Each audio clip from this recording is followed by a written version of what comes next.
बच्चों, आज हम पढ़ेंगे कक्षा 9वीं के सामाजिक विज्ञान में अर्थशास्त्र का अध्याय 4 भारत में खाद्य सुरक्षा। इसके प्रश्नोत्तर आज हम करेंगे। इसके पहले के आगे के 3 अध्याय के हम प्रश्नोत्तर कर चुके हैं तैयार। यदि आपने नहीं देखे हो तो चैनल के प्लेलिस्ट में जाकर देख सकते हो। और इसी प्रकार के और वीडियो देखने के लिए कक्षा 9वीं और 10वीं की संपूर्ण तैयारी के लिए और महत्वपूर्ण प्रश्नों के लिए चैनल को सब्सक्राइब कीजिए।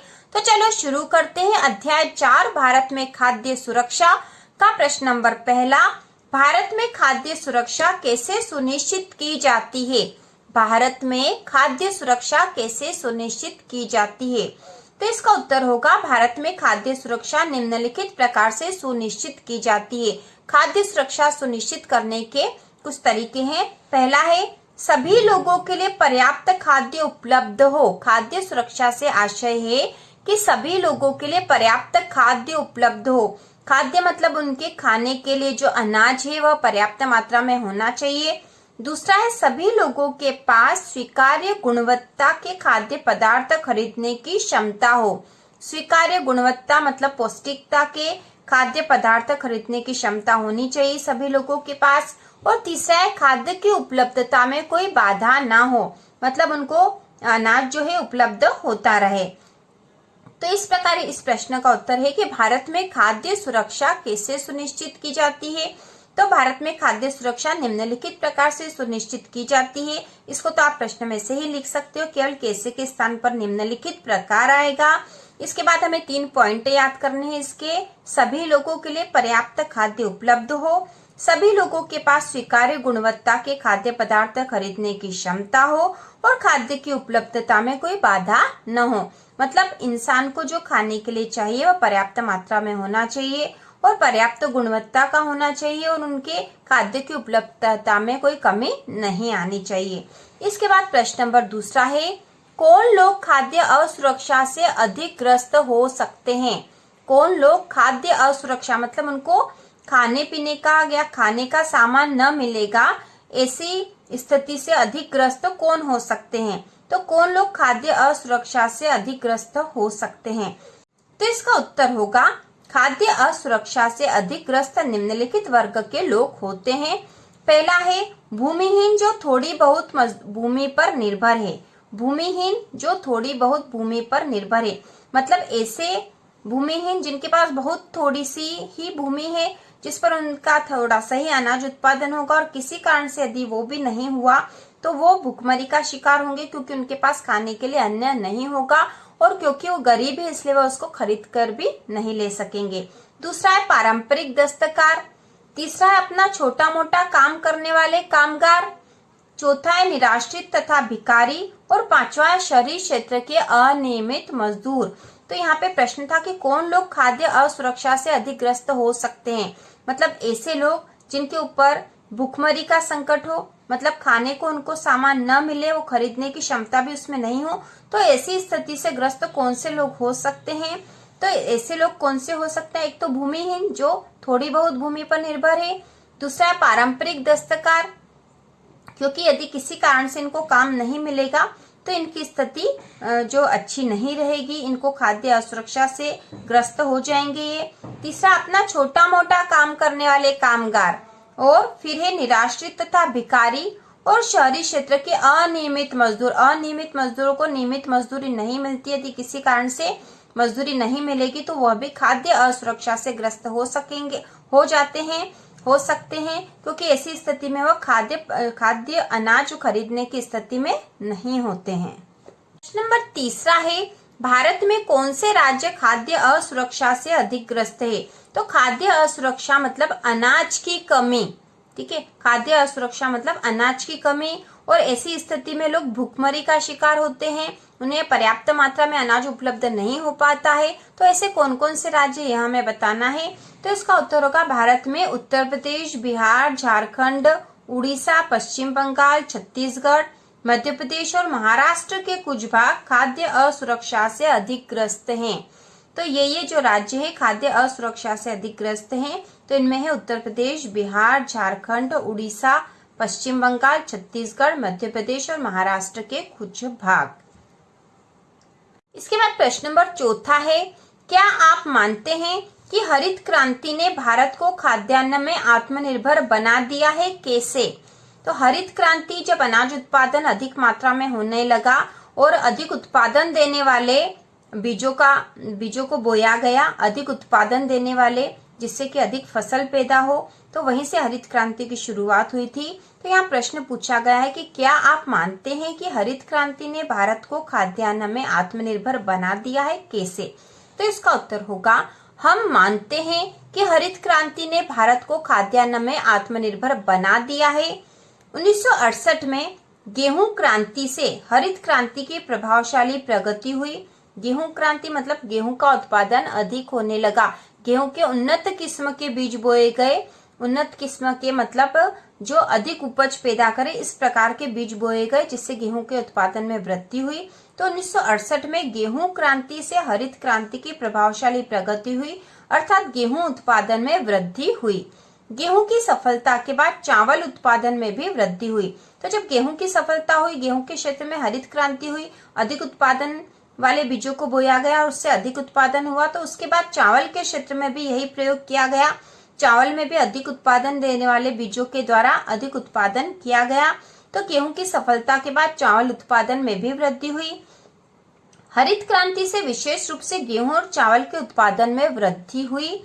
उत्तर प्रदेश और मध्य प्रदेश में सर्वाधिक वृद्धि हुई, जो कि 44.01 और 30.21 करोड़ टन क्रमशः 2015-16 में है। तो इतनी अधिक वृद्धि हो गई है हरित क्रांति से, इससे कि भारत जो है खाद्यान्न के क्षेत्र में निर्भर हो गया है। तो उत्तर प्रदेश और मध्य प्रदेश में सर्वाधिक वृद्धि हुई है, जो कि 44.01 और 30.21 करोड़ टन क्रमशः 2015-16 में है, जिससे कि भारत खाद्यान्न में आत्मनिर्भर बन गया है। प्रश्न नंबर 5वां है, भारत में लोगों का एक वर्ग अब भी खाद्य से वंचित है, व्याख्या कीजिए। तो यह खाद्य से तात्पर्य है उन्हें उचित मात्रा में पोषक तत्व और अनाज नहीं मिल रहा है। तो भारत में लोगों का एक वर्ग अब भी खाद्य से वंचित है, व्याख्या कीजिए। तो इसका उत्तर होगा भारत में लोगों का एक वर्ग अब भी खाद्य से वंचित है, इनमें प्रमुख है। तो कौन कौन से ऐसे वर्ग है जो खाद्य से वंचित और उनके कारण हम यहाँ बताएंगे। तो इसमें पहला पॉइंट है अनुसूचित जाति, अनुसूचित जनजाति और अन्य पिछड़ी जातियों के कुछ वर्ग जिनका भूमि का आधार कमजोर होता है। भूमि का आधार कमजोर है मतलब उनके पास बहुत कम भूमि है, बहुत कम मजदूरी प्राप्त होती है, या फिर उनकी भूमि की उत्पादकता बहुत कम होती है। या तो भूमि का आधार कमजोर है मतलब उनके पास बहुत कम भूमि है, या फिर उनकी भूमि की उत्पादकता बहुत कम होती, मतलब भूमि तो है लेकिन उत्पादन बहुत कम होता है। तो ऐसे जो लोग हैं अनुसूचित जाति, अनुसूचित जनजाति और अन्य पिछड़ी जातियों के कुछ जो वर्ग है वह अभी भी खाद्य से वंचित है, क्योंकि उनके पास खाद्य पर्याप्त मात्रा में उपलब्ध नहीं है। इसके बाद दूसरा जो पॉइंट है प्राकृतिक आपदाओं से प्रभावित लोग जिन्हें काम की तलाश में दूसरी जगह जाना पड़ता है, ऐसे लोग भी खाद्य से वंचित है। तो वे हैं प्राकृतिक आपदाओं, जैसे यदि भूकंप आ गया है, बाढ़ आ गई है, तो ऐसी स्थिति में जो प्रभावित लोग होते हैं उन्हें काम की तलाश में दूसरी जगह जाना पड़ता है, और जब वो दूसरी जगह काम की तलाश में जाते हैं तो उन्हें काम भी पर्याप्त मात्रा में उपलब्ध होता है, कभी नहीं भी होता है। तो ऐसे लोग खाद्य से वंचित होते हैं क्योंकि उन्हें अनाज पर्याप्त मात्रा में और खाद्य पदार्थ पर्याप्त मात्रा में उपलब्ध नहीं होते हैं। इसके बाद तीसरा जो पॉइंट है गर्भवती तथा दूध पिला रही महिलाएं तथा 5 वर्ष से कम उम्र के बच्चे जिन्हें कुपोषण का खतरा रहता है। तो ऐसे जो 5 वर्ष से कम उम्र के बच्चे हैं, गर्भवती माता हैं या दूध पिला रही महिला है, ऐसे सभी वर्ग को जो है खाद्य से वंचित है, क्योंकि इन्हें भी पर्याप्त मात्रा में पोषक तत्व प्राप्त नहीं होते हैं। प्रश्न नंबर 6 है जब कोई आपदा आती है तो खाद्य पूर्ति पर क्या प्रभाव होता है। जब कोई आपदा आती, आपदा मतलब भूकंप आ गई है, बाढ़ आ गई है या फिर अकाल आ गया है, पानी ही नहीं गिरा, तो ऐसी स्थिति में खाद्य पूर्ति पर क्या प्रभाव होता है। खाद्य पूर्ति मतलब अनाज की पूर्ति पे क्या प्रभाव होता है हमें बताना है। तो इसका उत्तर होगा किसी प्राकृतिक आपदा जैसे सूखे के कारण खाद्यान्न की कुल उपज में गिरावट आती है। जब भी कोई आपदा आएगी तो खाद्यान्न की कुल उपज मतलब जितना खाद्यान्न उत्पादन होना था उतना नहीं होता, उसमें गिरावट आती है, उसमें कमी आ जाती है। इससे प्रभावित क्षेत्र में खाद्य की कमी हो जाती है। खाद्य की कमी के कारण कीमतें बढ़ जाती है। कुछ लोग ऊंची कीमतों पर खाद्य पदार्थ नहीं खरीद सकते। जो बढ़ी हुई कीमतों पर वह खाद्य पदार्थ नहीं खरीद सकते क्योंकि उनकी ऐसी स्थिति नहीं होती है, वह गरीब होते हैं, उनके पास धन उपलब्ध नहीं होता है, जिससे भूखमरी की स्थिति पैदा हो सकती है। इसके बाद प्रश्न नंबर 7वां है, मौसमी भूखमरी और दीर्घकालिक भूखमरी में भेद कीजिए।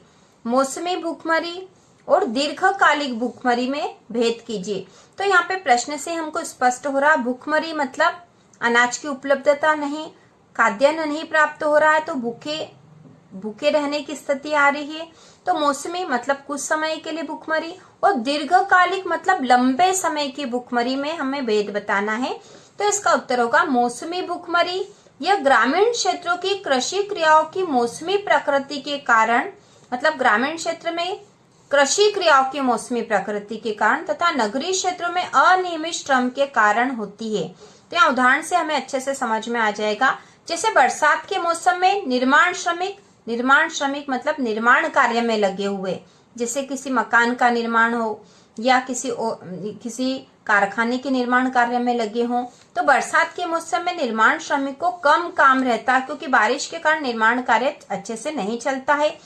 तो ऐसी स्थिति में क्या होगा, यदि उनके कमाने के लिए वो अपने श्रम पर ही निर्भर है और उनका काम बंद हो गया तो उनके पास भूखमरी की स्थिति पैदा हो जाएगी क्योंकि उनके पास पैसा नहीं है जिससे कि वो खाद्यान्न नहीं खरीद पाएंगे।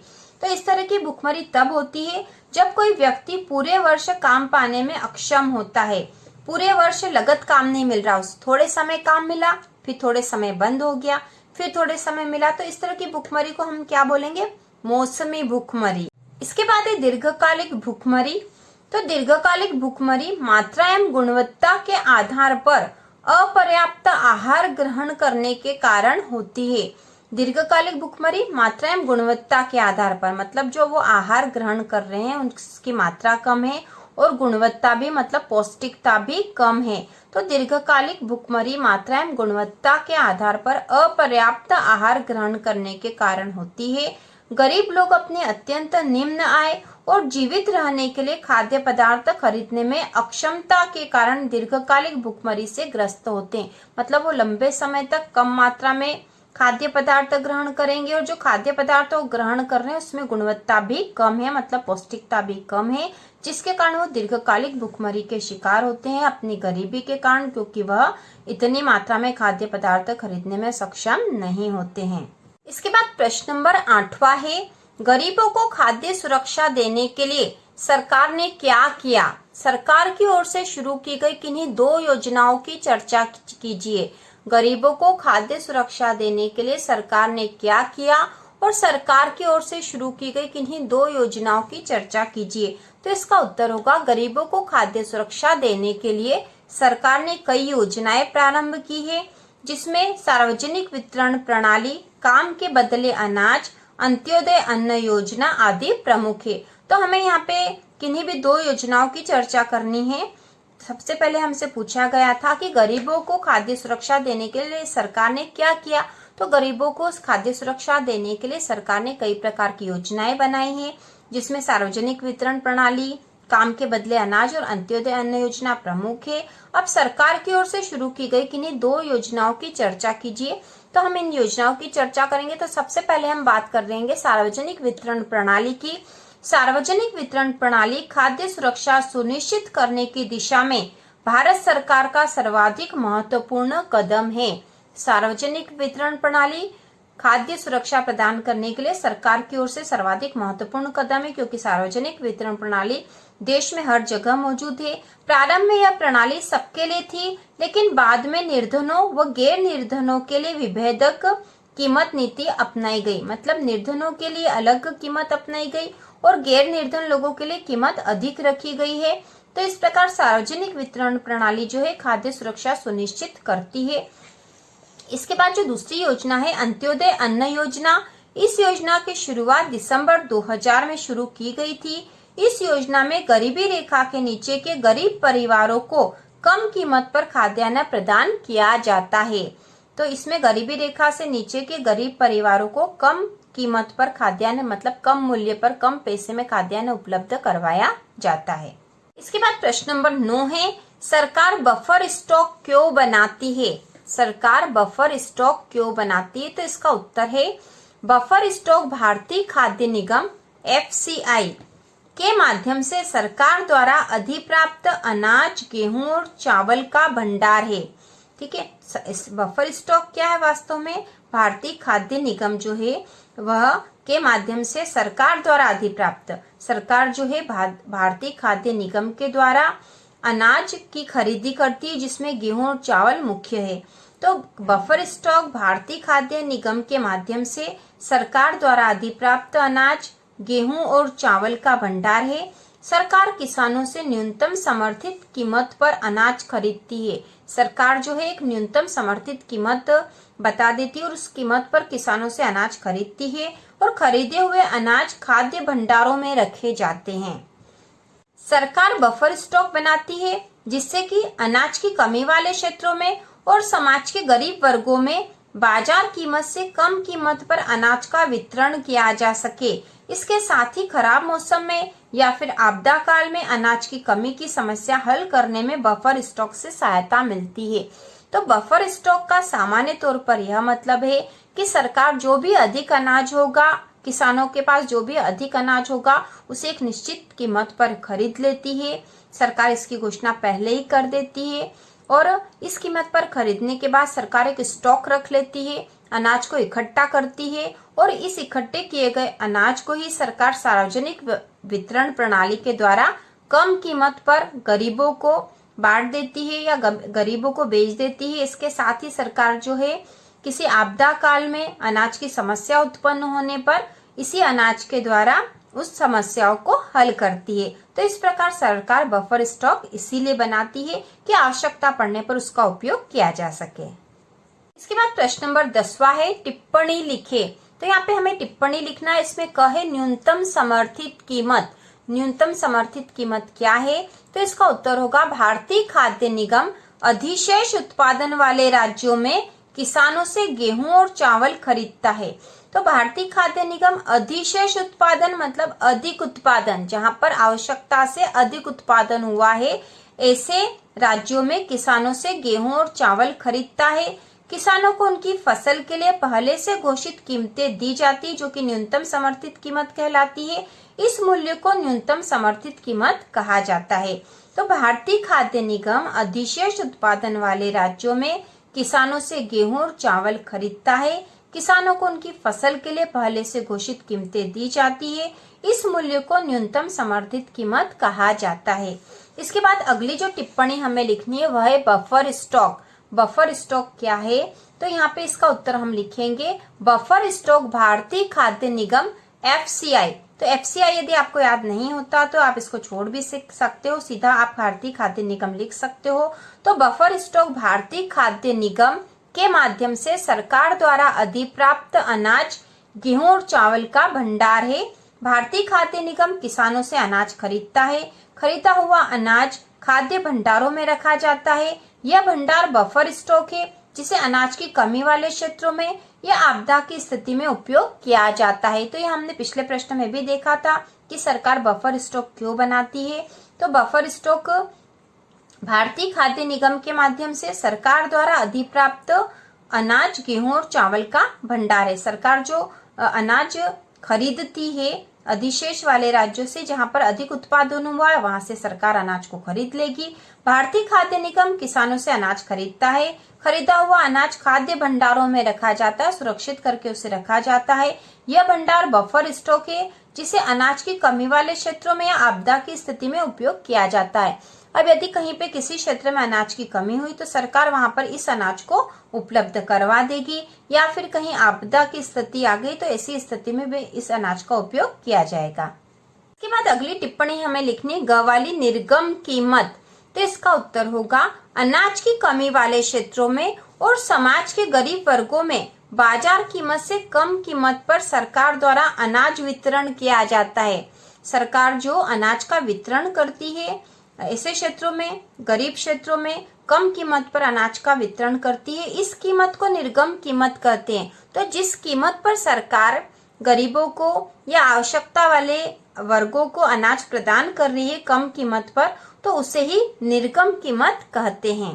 तो अनाज की कमी वाले क्षेत्रों में और समाज के गरीब वर्गों में बाजार कीमत से कम कीमत पर सरकार द्वारा अनाज वितरण किया जाता है, इस कीमत को निर्गम कीमत कहते हैं। इसके बाद अगली जो टिप्पणी हमें लिखनी है वह है उचित दर की दुकान। घ वाला जो है उचित दर की दुकान, तो इसमें है उसका उत्तर होगा भारतीय खाद्य निगम द्वारा अधिप्राप्त अनाज को सरकार विनियमित राशन दुकानों के माध्यम से समाज के गरीब वर्गों में वितरित करती है। तो भारतीय खाद्य निगम द्वारा अधिप्राप्त अनाज मतलब भारतीय खाद्य निगम जो है अनाज को खरीदता है, को सरकार द्वारा विनियमित राशन दुकानों के माध्यम से, विनियमित मतलब सरकार द्वारा जो स्थापित है या जिसका नियमन सरकार द्वारा किया जाता है, ऐसी राशन दुकानों के माध्यम से समाज के गरीब वर्गों में वितरित करती है। इसे सार्वजनिक वितरण प्रणाली PDS कहते हैं।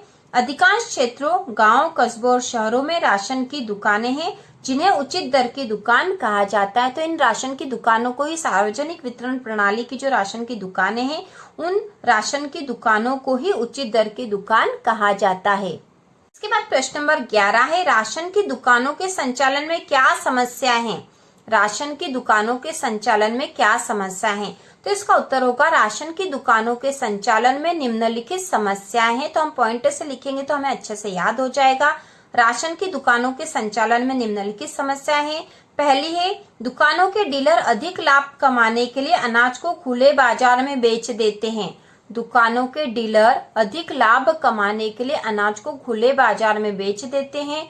दूसरा है राशन दुकानों में घटिया किस्म का अनाज बिकता है। और तीसरा है राशन की दुकानें अनाज बेच नहीं पाती है और वह खराब हो जाता है।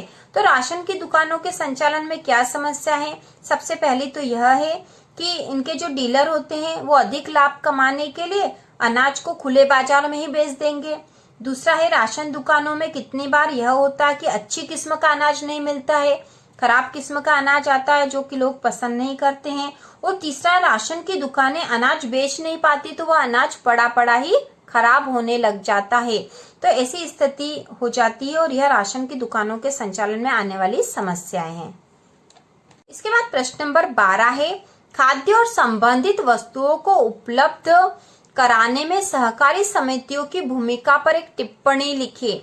खाद्य और संबंधित वस्तुओं को उपलब्ध कराने में सहकारी समितियों की भूमिका पर एक टिप्पणी लिखिए। तो इसका उत्तर होगा सहकारी समितियां निर्धन लोगों को खाद्यान्न की बिक्री के लिए कम कीमत वाली दुकानें खोलती है। ठीक है, सहकारी समितियां निर्धन लोगों को खाद्यान्न की बिक्री के लिए मतलब निर्धन लोगों को खाद्यान्न उपलब्ध कराने के लिए कम कीमत वाली दुकानें खोलती है। उदाहरणार्थ तमिलनाडु में जितनी राशन की दुकानें हैं उनमें से करीब 94% सहकारी समितियों के माध्यम से चलाई जा रही है। गुजरात में दूध तथा दुग्ध उत्पादों में अमूल एक और सफल सहकारी समिति का उदाहरण है। इसने देश में श्वेत क्रांति ला दी है। इस प्रकार सहकारी समितियों ने समाज के विभिन्न वर्गों के लिए खाद्य सुरक्षा सुनिश्चित कराई है। तो हमसे प्रश्न यही पूछा गया था कि खाद्य और संबंधित वस्तुओं को उपलब्ध कराने में सहकारी समितियों की भूमिका पर एक टिप्पणी लिखिए। तो सहकारी समितियां जो है खाद्य और संबंधित वस्तुओं को उपलब्ध कराने में महत्वपूर्ण भूमिका निभा रही है। और उदाहरण है कि तमिलनाडु में जितनी राशन की दुकानें हैं उनमें से 94% सहकारी समितियों के माध्यम से चलाई जा रही है। उसी प्रकार एक और उदाहरण हम दे सकते हैं कि गुजरात में दूध तथा दुग्ध उत्पादों में अमूल एक और सफल सहकारी समिति। अमूल एक सहकारी समिति है जिसके माध्यम से अमूल दूध का उत्पादन होता है। इसने देश में श्वेत क्रांति ला दी है। इस प्रकार सहकारी समितियों ने समाज के विभिन्न वर्गों के लिए खाद्य सुरक्षा सुनिश्चित कराई है। तो इस प्रकार हमारे जो अध्याय 4 अर्थशास्त्र के अध्याय 4 के सारे प्रश्नोत्तर हो चुके हैं। और इसी प्रकार के और प्रश्नोत्तर देखने के लिए कक्षा 9वीं और 10वीं की संपूर्ण तैयारी के लिए चैनल को सब्सक्राइब कीजिए।